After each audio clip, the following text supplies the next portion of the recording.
Got a regular old piece of paper towel here. I use Viva brand paper towels because they're really strong and absorbent. I'm taking it and just dipping a little mineral spirits, and now I'm going to start removing some of this paint. Hopefully you'll see the correlation between this process and the charcoal drawing that we just did. I'm removing medium, so I'm exposing more of the white canvas. So I guess you could say that I'm now painting with light, quite literally, because instead of adding white colored medium, I'm allowing more light to pass through so that we can get these light values. And this is the part where it differs from acrylic paint. Some people say, can I use acrylic paint in your class? I say, yeah, sure you can, but there's a couple stages where it's just going to be different. And this is one of them. And this is really the main one, because acrylic paint dries so fast, you just can't do this with it. At this point in acrylic, you have to start adding white paint, which does change everything. White paint actually cools down your colors instead of just lightening them, because white is the lightest colored blue that you have on your palette. Okay, taking some of that light away.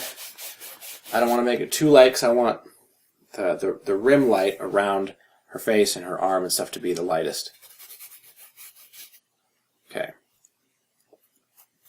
There's a touch of that. Okay, now the next lightest would be, I'm going to go ahead and do right on the edge of her face there.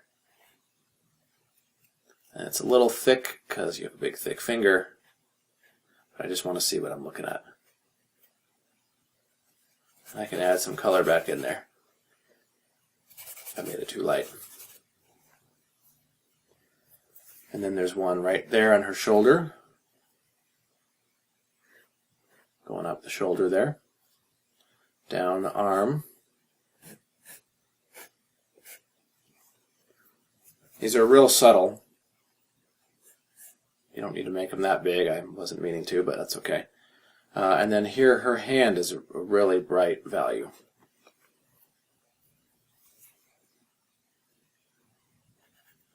Because it's facing the light quite directly. And I want to indicate that her arm is coming down.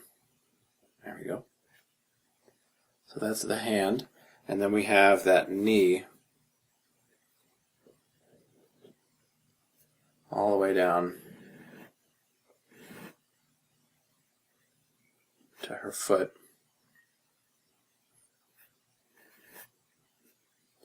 And the foot itself has a little bit.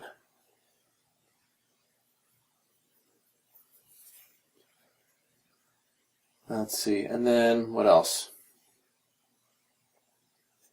Polish that shape a little bit. Okay. And then parts of this. Sometimes you can use your fingernail to get a nice line.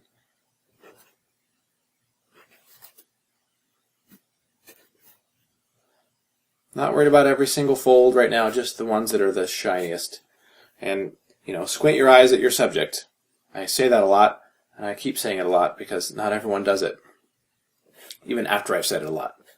And maybe there's a little tiny one over here that's like behind. And then, oh, there's a little bit of rim light around her hair. So yes, I could get these details a little more firm with the paintbrush. You know, not so big and fat and crude as my finger.